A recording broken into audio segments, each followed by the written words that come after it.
आपल्या भावंडाकडे बघितलं. दादा भूक लागली रे, पोटात कावळे ओरडायला लागले. शेजारी जाऊन काही मागावं तर कोणी काही देत नाही. संन्याशाची पोरं म्हणून समाजाने वाढीत टाकलं होतं. निवृत्ती दादांनी झोळी अडकवली. ज्ञानोबाराय बोलतात, दादा मीही तुझ्या बरोबर येतो. अलंकापुरीत प्रवेश केला. हाक मारावी मधुकरी, आणि ही आवाज ऐकताच ब्राह्मण बाहेर आला. काय रे, स्वतःची घरं वाटवतात ते वाटवतात, आमच्या घराच्या समोर मधुकरी मागता? मिळणार नाही मधुकरी, चालते व्हाईत ना. तरीही ज्ञानोबाराय मान खालीच घालून थांबलेले. ब्राह्मणाचा क्रोध वाढला. तो बाहेर आला आणि मिळालेलं चिमूटभर पीठ त्यानं झोळीतलं बाहेर टाकलं. आणि आता ज्ञानोबाराय उचलणार इतक्यात ते पीठ पायानं सपाट केलं. तरीही ज्ञानोबाराय एकही शब्द बोलत नाही. किती संयम आहे महाराज. निवृत्ती दादा बोलतात, दादा आता मिळणार नाही आपल्याला मधुकरी इथं, चला परत.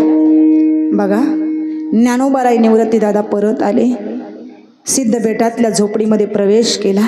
मुक्ताई समोर आल्या. दादा काही मिळालं? चिंता करू नकोस ग मुक्ता, मी स्वतःची पाठ तापवतो आणि तू आता मांडे भाजायला सुरुवात कर.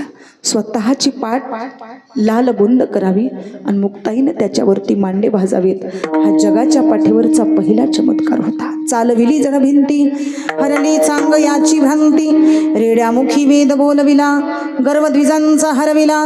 नोहे हा सामान्य महिमा संतांचा, नैवेद्य हातीचा मूर्ती जेवी, जिही निमिष मात्र देह पालटिला आणि स्त्रियेचा तो केला पुरुष उभा. एवढं मोठं सामर्थ्य ज्ञानोबारायांच्या ठाई होतं, पण तरी सुद्धा धिक्कार आला विश्वाचा आणि ज्ञानोबारायांनी झोपडीचा दरवाजा बंद केला. डोळे बंद करून आतमध्ये बसलेल्या ज्ञानोबारायांना 8 वर्षाच्या मुक्ताबाई उपदेश करतात. काय म्हणतात ऐका. दादा एक लक्षात ठेव, मला माहीत आहे तुझ्या झोळीमध्ये कोणी आज पीठ वाढलं नाही ना दादा, पण तू संत बनलास ना दादा, तुला सहन करावं लागेल. संत तोची जाना जगी, दया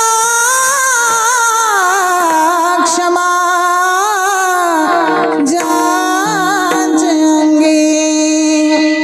लोभ हंता नये मना, जगी विराट तोची जाना.